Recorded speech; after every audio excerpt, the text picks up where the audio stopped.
And now let me welcome on to the show Illinois head coach Brad Underwood. Brad, what's going on, man? You look much better than me, much more dressed up than I am. Thank you for being here, and thank you for showing me up. How you doing, man? I appreciate it, Rob. Just doing a little public speaking today, and hope you're well. And glad to be on with you. So you now are heading into the post Ayo Dosunmu era in Illinois basketball, which means it's going to be time for Andre Curbelo to shine. I think that he's going to end up having an all-American caliber season. What have you seen from him so far in practices and offseason? Where has he gotten better? And am I right to put that level of expectation on the kid?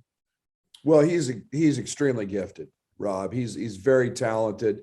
He's got all of the intangible things that coaches don't have to coach. And Ayo's a big loss. I mean, there's no doubt. Ayo became the probably the single best closer in college basketball. He was a guy that could go make a shot. Dre does it differently. He might make the pass.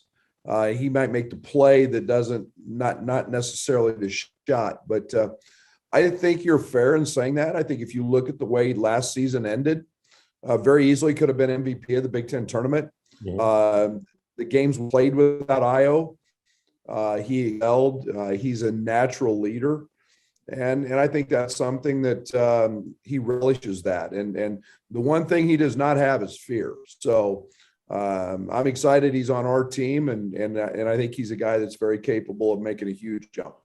Have you had to get more patient as a coach when you're dealing with a guy and a player like Curbelo? Because I'm sure there are times where you're like, what are you doing? You cannot make that play. You cannot drive into that lane. You cannot try to make that pass. And at the same time, there are things that he does where you're like, oh, wow, how did I had no idea how he saw that. I didn't see that. I didn't even see it on film. So do you find yourself kind of letting the reins go a little bit to try to give him that freedom?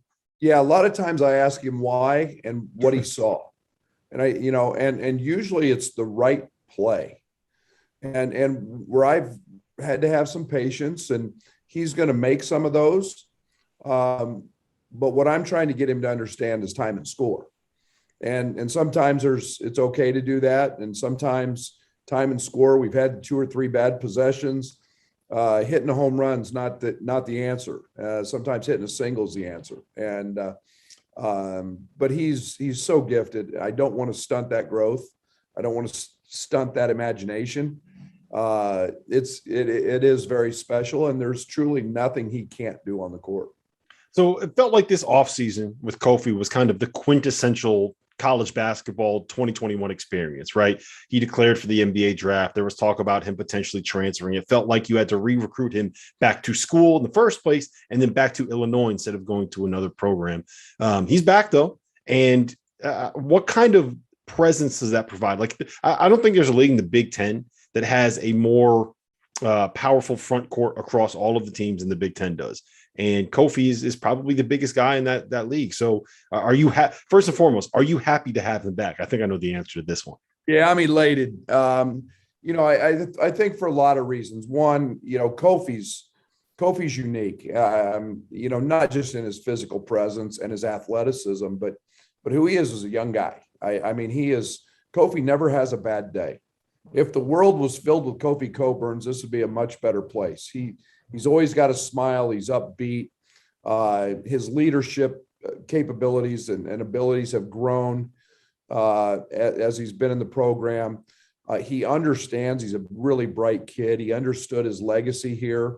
He's going to hang in the rafters. His jersey will hang there. And I'm proud of that. I'm proud he understands it. He knows what's in front of him. I mean, he's got the goal and the ambition to be the best Illini basketball player ever. And I respect that, and he's working very hard towards that. I'm glad we have him. This league is loaded with bigs. You could have put a first-team all-league team together with all centers, and maybe that's a little unique to college basketball. But you go Trace Jackson Davis and Hunter Dickinson, and right on down the list, Zach Edey and Tevian Williams, and keep going. It never stops. So. I'm glad we've got Kofi. He's definitely a unicorn in terms of his size and athleticism. I'm glad he's playing for us. Has he gotten better on the perimeter defensively? It feels like that's the kind of thing that, is probably the reason why he is back in college and not making NBA paychecks right now. Have you seen an improvement in that aspect of his game? Yeah, Kofi's never been bad at it. We just play a drop coverage. We play a lot of what NBA teams play. If you watch Kofi do a soccer workout with a soccer ball and realize that he's as gifted athletically with his feet as any player there is. And that was one of the things in the bubble we had a blast with. He and Curbelo would put on dribbling shows with a soccer ball that were a blast to watch. And Kofi's really athletic. And he's been super effective in our coverage, but he's never not been able to guard guys. I think that's something that was everybody's easy out is, oh, he's 7 foot 300 pounds, he can't move. Kofi can move and guard a lot of people. So I'm going to make a mental note of that. Next time I'm picking up a pickup soccer team, I'm going to make sure I got Andre Curbelo and Kofi Cockburn in my starting 11. All you got to do, Rob, is put Kofi at goalie, and you're in good shape. Nobody's going to score. He takes up the entire goal. Yeah. The thing that's fascinating, I think, about your roster is, I think it's, especially in the offensive end, I think it's uniquely suited to having a guy like Andre Curbelo and having a guy like Kofi Cockburn, because you have about 4 guys that I don't know if they're going to miss a shot this year, between Trent Frazier and DeMonte Williams and Jacob Granderson. And you have really, really good shooters. And when you put that kind of shooting ability around someone as big as Kofi and someone as good at passing the ball as Andre Curbelo, like that's kind of the sweet spot in the modern era of basketball, right? Yeah, Rob, one of the things we tried to do when we were unsure of what our status was with Kofi was surround Curbelo with shooting and create as much space, open up the floor for him to be able to go do his thing. Alfonso Plummer, a young guy that came over from Utah, had 11 threes in a game. He's an elite shooter. Our freshman class, Luke Goody, RJ Melendez, Brandon Pajemski, all shooters. I'm excited. We get Austin Hutcherson, who's been out a couple of years with injuries, as a career 40+% 3-point shooter. So we tried to build this team around that, not knowing if Kofi was coming back. Now we have him back, and it's kind of a pick your poison. We were a good shooting team last year. We just didn't take a lot of them. And this year we're trying to take, I'd like to see us take 4, 5, 6 a game more, because I think we're better from the 3-point line. And you're going to have a lot of opportunities to do that. And I do think it's important to have that shooting when you have a big fellow like Kofi, because you want to make sure you cannot double team him. Because if you try to guard him one-on-one, it's going to be a bucket or a foul every single time. So let's talk about Alfonso Plummer coming in. I think it was a quote I read from you saying that he was one of the best shooters that you've ever seen. What kind of impact is that going to have, and where are you going to be able to find minutes for all of these guys on the perimeter? Yeah, I mean, he's a guy that, again, he averaged 14 a game in the Pac-12. He's a guy that they're down 19 with 7 to go at Colorado, and he hasn't scored. Comes and he finishes with 23, and they come back and win. He's electric in terms of his ability to make really hard shots. He's got great range. He's got tremendous quickness. He doesn't have to have his feet set to score it. And, it's my job to get him shots and get him opportunities when he's in the game. And, we haven't had a guy like that since I've been here. And that's fun to see, and it's fun to have. But, I think you've got a guy like Kofi, and you've got to decide how you're going to tag and how you're going to guard him. We'll try to position Plummer accordingly so that it can't be off his man. So I think the one thing that I would be worried about with your roster, just kind of looking at it, is your lineups. As big as Kofi is, you're going to have a lot of small lineups that you roll out there. Andre Curbelo, I think you list him at 6'1". I don't know if I wholly believe that he's come on. One. Trent Frazier is 6'2", and I don't know if I believe he's 6'2". Alfonso Plummer 6'1". DeMonte Williams is 6'3". There are going to be times when you can kind of play those 4 guys around Kofi, and that's not a very big lineup. Is that something that you're concerned about? And how do you kind of adjust to having a lineup where you're not going to necessarily be 6'4", 6'5", 6'6" across the board? I think the one thing we have is versatility, and I think that's one of the strengths of this group. We can play small like that and give people fits, because that's a tremendous. DeMonte Williams was second in the country in 3-point shooting. DeMonte is a 5th-year guy. He's strong. He can guard multiple positions, but he's really, really good at guarding 4-men. And, he's got great wingspan at 6'11". I like that. If we need to play bigger, we can play Coleman Hawkins, and Coleman can even slide to the three. So I like our versatility. I think we can joystick some things on the offensive side to cause people some problems, and that'll be fun as we try to piece that all together. Yeah, I've always thought of it as we might have trouble guarding them, but they still have to find a way to guard us as well. And it's going to be fun to watch that. I'm setting the expectation. Maybe I'm setting it too high, but I'm going to say that you should be the best offensive team in the country. So I'm setting a certain level of expectation for you. Here's the last thing I got.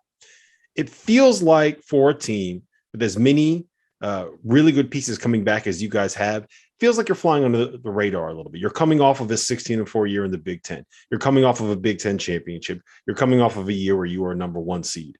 And it feels like people are talking about Purdue's the favorite in the Big Ten and Michigan's the favorite in the Big Ten. And it doesn't feel like Illinois is being talked about in those same conversations. Does that give you a chip on the shoulder? Do you like kind of being the team that is doing the targeting as opposed to being the target at the top of a conference? Yeah, I think there's a lot of that. I think, when you lose a guy like Ayo Dosunmu, USA Today National Player of the Year, first team All-American, everybody's like, oh, they've got to take a hit. And obviously we do. He's so good. But a lot of teams don't have Andre Curbelo sitting in the wings either. So that's okay. I'm okay with that. We've got to play hungry. We've got to figure some things out yet in terms of what life with post Ayo Dosunmu is and how that develops. I think one of our big challenges is making sure we played so much of last season with that chip and trying to win the Big Ten championship. And I think we've got to make sure we stay hungry. I think that's my challenge as head coach, make sure we understand that. But again, let everybody else have all the pub and notoriety, and it's preseason. And we've got a really hard schedule in the best league in the country, and night in and night out, if you don't show up and play, you lose. And we have to be prepared for that this season. Well, I'm certainly fired up for this year. I cannot wait to see some of these front court battles that we're going to get in the Big Ten. It's throwback basketball, baby. Hunter Dickinson and Kofi Cockburn. Doesn't get more throwback and old school than that. So, Coach, I appreciate you being here, and best of luck this season. Appreciate you, Rob. Thank you. Before we move on, let me tell you guys a little bit about our partners over at Bet Rivers Sportsbook. If you haven't signed up for Bet Rivers yet, now is the time, because they are offering a $250 match bonus for your first deposit. But what sets them apart is that they require just one playthrough to turn your bonus into cash money. With their Rush Pay instant approval, withdrawing your winnings is safer, it's more secure, and it's more reliable.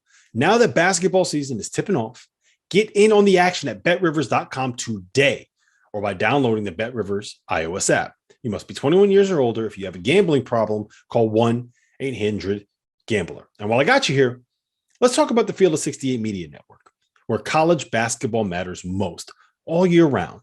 This is a digital media and podcast network that we've been building over the course of the last year. We have shows hosted by some of your favorite players covering the program that they love the most.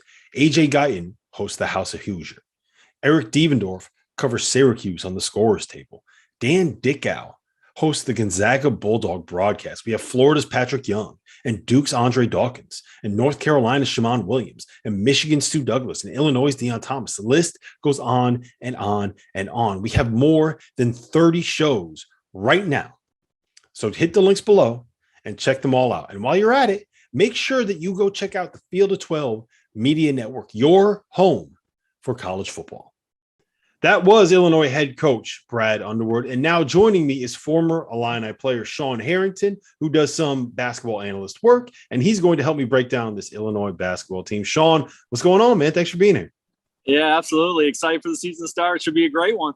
And you should be excited about this Illinois team because they look pretty good. You lost Ayo Dosunmu, but you got Andre Curbelo back. You got Kofi Cockburn coming back. You got a lot of old guys on this roster.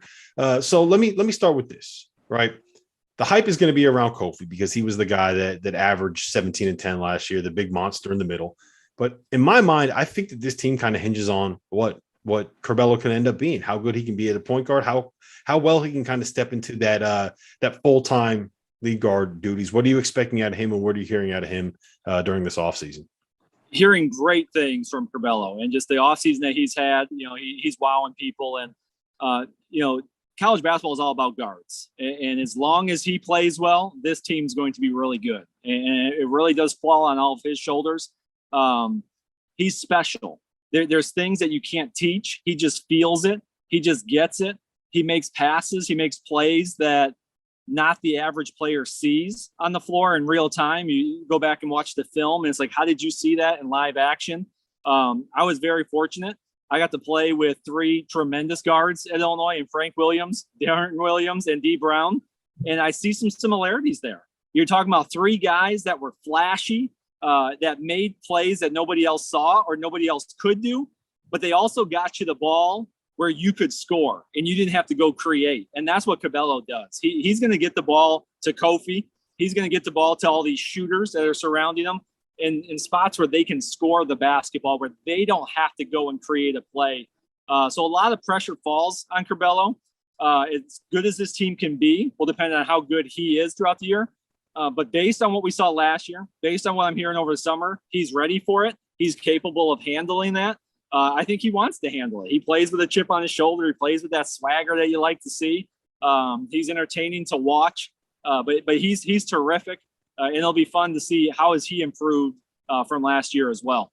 Yeah, he had a stretch kind of in late February, early March, towards the end of Big Ten play, where he really took it up a notch, and you kind of saw just how good he could be. That like overlapped with when Ayo got the head injury and was out for some time, and like Bello just really kind of, it felt like he took a step forward. I think we're going to see a lot more of that. My big question with him, like, we know what the passing is going to be. We know how good he is in ball screens. You put shooters around him. You got Kofi rolling to the rim. Like, I don't know how teams are going to be able to kind of stop those ball screens right there. My question is the shooting, because if he shot 5 for 31 from 3 last year. If you're going to be a 16% 3-point shooter, no team is ever going to do anything other than going under ball screens. And if you can't get around that corner, you can't kind of get into the lane, you can't kind of get that first paint touch, I think that takes away a lot of the effectiveness of what a ball screen can be. So is that jump shot coming around? And can he be the guy we want him to be if it doesn't? And that's exactly the point. And right now, teams have had a year to prep for him. Right. Mm-hmm. Last year, you knew he couldn't shoot. The stats weren't like you were surprised. They were leaving him open last year. He still found a way to get to the basket last year. But now the Big Ten, you're going to be going through a 20-game schedule where these coaches are scouting left and right. They're going to have scouting reports down. So now they're going to be able to build around him. Last year, they were building around Ayo, right? Take away Ayo, take away Kofi. Curbelo was maybe 3rd, 4th, even maybe 5th option last year. Depending on the scouting reports. And now it's all going to be built around him. How do we take the ball out of his hands? You mentioned, I think you're going to see a lot of under the screens. I think you're going to see a lot of traps maybe in those ball screens to force him to get it out early. He doesn't have to be a great shooter, but he has to be able to keep the defense honest. And like you mentioned, 16% is not going to get it done. He's got to be able to make a 3 every other game, maybe every game. So at least you have to respect that, and you can't leave him wide open. But again, teams were not scared of his 3 last year. He found a way to get to the basket. So he's going to be able to rely on that. But obviously, improving the jump shot will help his game and everybody else around him as well. So let's talk about Kofi. He's awesome. He is going to be an All-American. He averaged 18 and 10 last year. He's probably going to put up numbers close to, if not better than that this season. My big question is, so we saw in some of the bigger games, right? We saw it against Baylor back in December, and we saw it against Loyola in that second-round tournament loss, and we saw it a little bit against Ohio State. When teams are able to take advantage of kind of his lack of defensive ability out on the perimeter, I think that's when Illinois can be beaten. That's when they can be taken advantage of, because, look, he is what he is. He's never going to be a great switchable guard, ball screens, get out and switch and play on a point guard kind of a big. That's not what he does. He protects the rim. He's great when he seals on the block. If you give it to him within 8 feet of the basket, he's going to get a bucket or a foul. He's going to clean the glass for you. So how do you navigate that if you are Brad Underwood? I think it'll be fine in the Big Ten, where you can just kind of match him up with Hunter Dickinson or match him up with Trace Jackson Davis and kind of let him roll. But it's those matchups where he's going to be forced to guard in space that can kind of be taken advantage of, right? Correct. And that's where you have to get creative. He's not going to overnight and over the offseason become a switch on the ball screen guy. He's not going to be a guy that's going to be flying out there, showing on ball screens and getting back to his defender. So a stretch 5 is where they can have their problems. So you get creative in those situations. Do you switch in a zone where you can protect him a little bit? Do you have him guard somebody that's a non-scorer and get creative? That he's guarding a 3-man. He's guarding a 2. He's guarding a 4. Someone that doesn't score. And now you put, somebody else, a Grandison. You put a Williams. You put somebody like that on the 5. So now you are switching ball screens.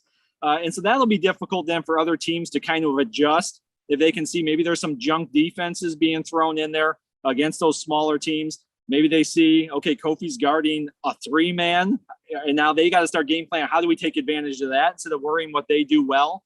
So maybe that messes up with some teams. And then you have to make them pay on the offensive end, right? If you're going to give up a few buckets on a pick and pop where he's not going to get back, you got to make sure you punish him on the other end where they can't guard him inside and make them play to your style as well. So just punish him inside when he's in there, but get creative on the defensive end. Maybe he doesn't guard a 5 in those games. Maybe he's guarding the 3. Maybe you play some zone. Maybe you play some triangle and 2. Throw some different things at teams so they're not exactly sure how are they going to attack Kofi because he may not be guarding the 5 when they play him. Yeah, I think the other benefit is they got the kid coming in from Florida, right? Omar Payne, who is – he had a little bit of a difficult sophomore season.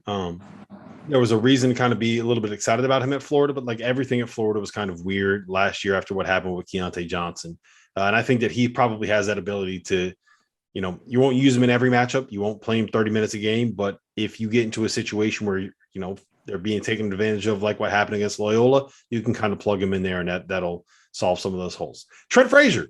I love Trent Frazier. That dude feels like all he does is hit big shots, and he may not do anything else. He may go 2 for 17, but if you have the game on the line, like I don't know how many dudes you want with the ball in his hands more than Trent Frazier. Yeah, can make shots from deep. You mentioned can make big shots. I think when you look kind of at what he did last year, it always jumps out at you. And now everyone's going to have to adjust to crowds, right? Being in the arena. They didn't have to deal with that before. So some of these freshmen, it was like scrimmages out on the road. You go down a 6-0 run. You didn't hear this crowd going crazy in the background. Now you have to adjust. He's been through those battles. And when you look at it, he scored 22 at Michigan State. He scored 22 at Michigan. So when you see those road games where he's having big productive games, that's exciting for a coach to know you can rely on him. 5th-year guy, played a lot of minutes early, maybe sacrificed the last couple years. You got Ayo coming in there now, who's more of a scorer. Frazier doesn't have to shoot the ball quite as much. He became a much better defender in these last couple of years. He really prided himself in that. So he's became this all-around player. He's going to have to play the point probably a little bit this year, depending on how Curbelo, you need a little bit of a break or he gets into foul troubles. So Frazier's going to have to be that guy that can do a little bit of everything.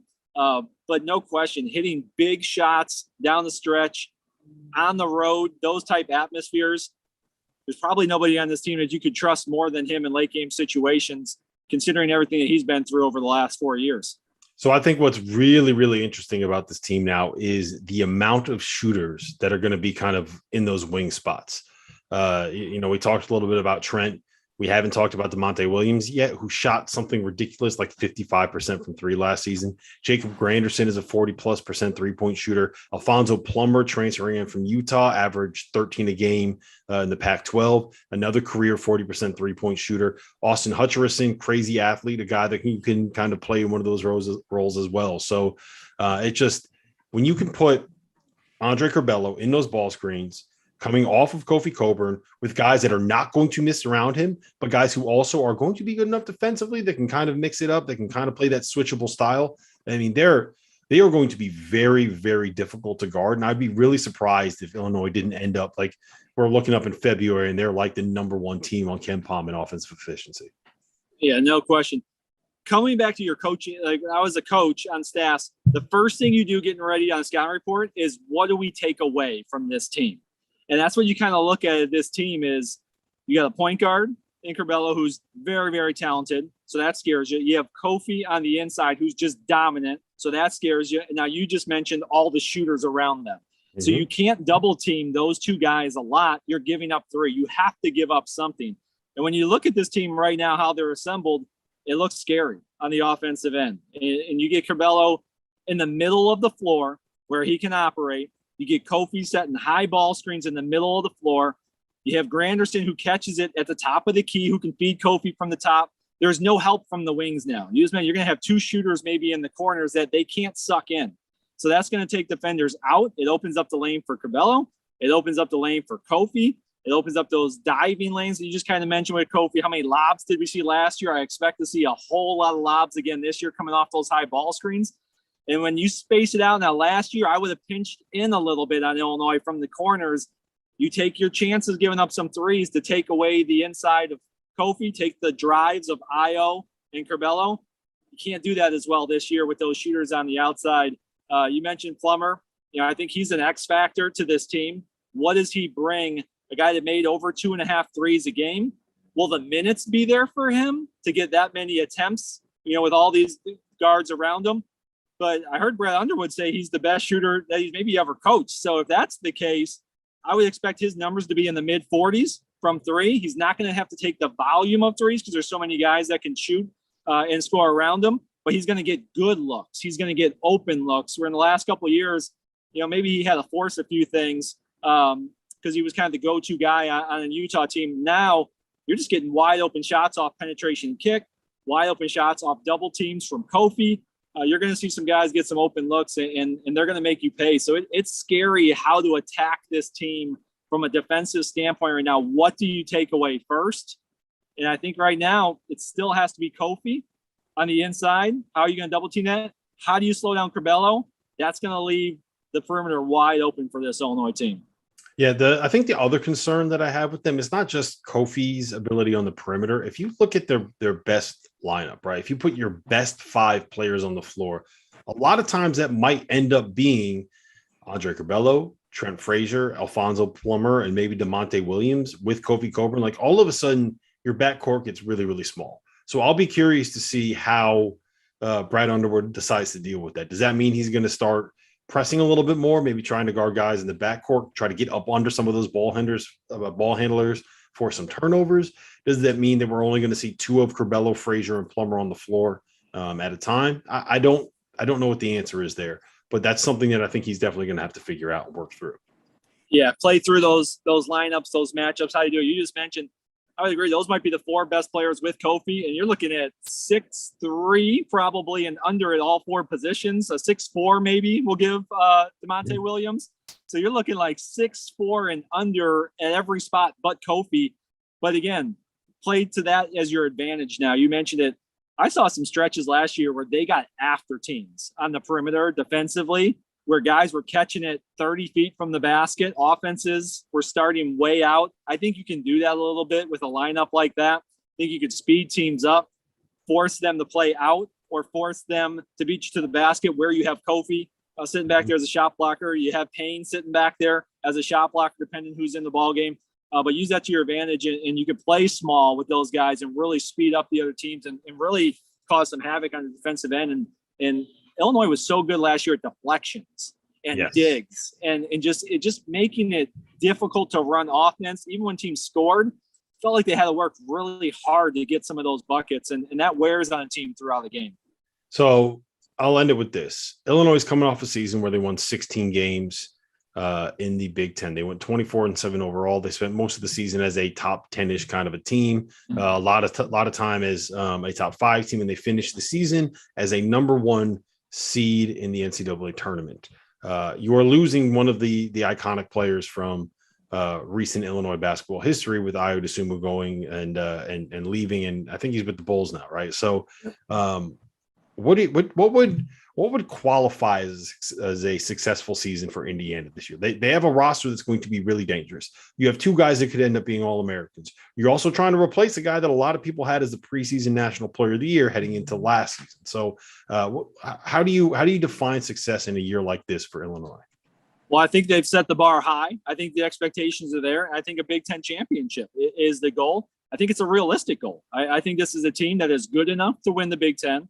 Obviously, Michigan looks really, really good. Purdue looks really, really good. The Big Ten as a whole is very solid. It's a lot of tough games in there. But this team is very capable of winning 15 in the league. I think you win 15, 16 games in the Big Ten, you're probably going to be knocking on the door of winning the Big Ten championship.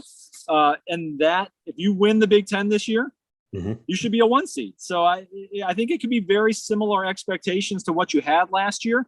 There'd be no shame in finishing in the top 3 in the Big Ten this year. That wouldn't be a bad season. But I think the way the season ended last year, you got to get to the second weekend in March. And I think that is the thing. Big Ten championship is with you forever. You remember it for a lifetime. You get rings for it. You put banners up for it. It's how Illinois' expectations should be, is to compete for a Big Ten championship. But the way the season ended last year, success this year is getting to that second weekend or further. Yeah, for me, it's be a top 3 team in the Big Ten. Obviously, your goal is going to be to win it, but I think that being a top 3 team in the Big Ten is kind of what the standard should. Like, to me, it's Michigan, Purdue, and Illinois are the 3 best teams in that league, and it's going to come down to like who hits a game-winning shot or who has a run where they hit 2 threes in the last 2 minutes of a game to win at home or something like that. So those are going to be the 3 best teams. Finish in the top 3. Make it to the second weekend and put yourself in a position to maybe potentially get to a Final Four, because at the end of the day, they are good enough to have a chance to be able to do that. So, Sean, listen, I appreciate the time. It's going to be another fun season in Champaign. And I'll tell you this much. When Illinois basketball is good and that fan base is fired up, that just makes college basketball that much better. Absolutely. Yeah, I still call it the Hall. I know it's State Farm Center now, but when that place is rocking, it's as good as any arena in the country. Yeah, you can't respect anyone that calls it the State Farm Center at this point. It is what it is, man. I appreciate the time. All right, thank you.